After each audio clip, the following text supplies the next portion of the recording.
But my question to the right, I guess, is, have you never been on the internet before?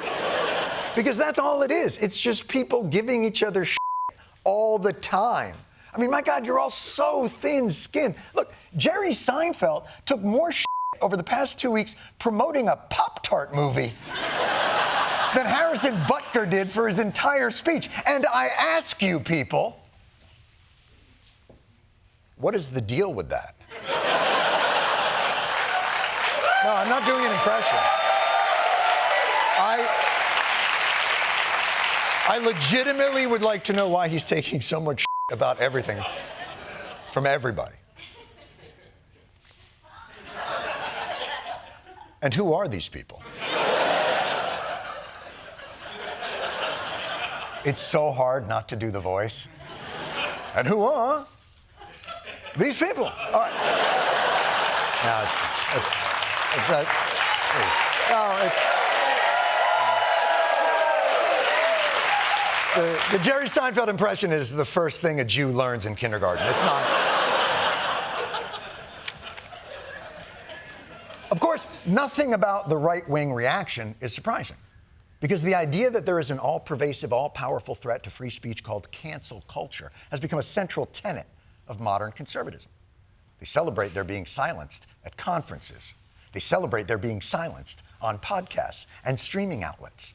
They celebrate their being silenced with over 700 book titles about being canceled. Why are there so many of these books? Unless you don't know, nobody reads anymore. And by the way, if you already read A War on Woke and Woke Inc., you're really not going to learn anything from woke warriors.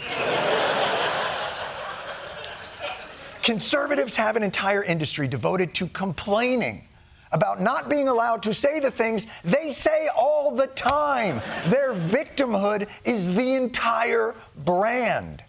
You can no longer say somebody is homeless. You have to say they are unhoused. Free phones, food, and clothing sounds like a great deal. A homeless woman in a Democrat-run city. Pretty soon we won't be allowed to say illegal aliens because it'll be hate speech and therefore illegal. Illegal aliens streaming across our border. Trans agenda is a religion now. Convert or be canceled. Big Trans has a real knack for making everything about themselves. Dare to speak your mind about issues like pro-life? Well, your life could be ruined forever. You could be canceled. I'm never going to apologize for being pro-life. How did we get to the point where we can't say all lives matter? As a matter of fact, all lives matter. All of you still speak. How? Doesn't the woke mob have cable? But this is their identity now. Constant victimization. They say what they want, and if you get upset about it, you don't believe in freedom. I just believe in freedom. Why are liberals so afraid of freedom and freedom of speech? Mm-hmm. I don't get outraged. Yeah. If you don't like what somebody's saying, you can turn off the TV, turn off a radio dial, turn off a podcast, walk out of a commencement. Or you could buy a different beer than Bud Light without going into your back swamp and assassinating six-packs. You're so unbelievable.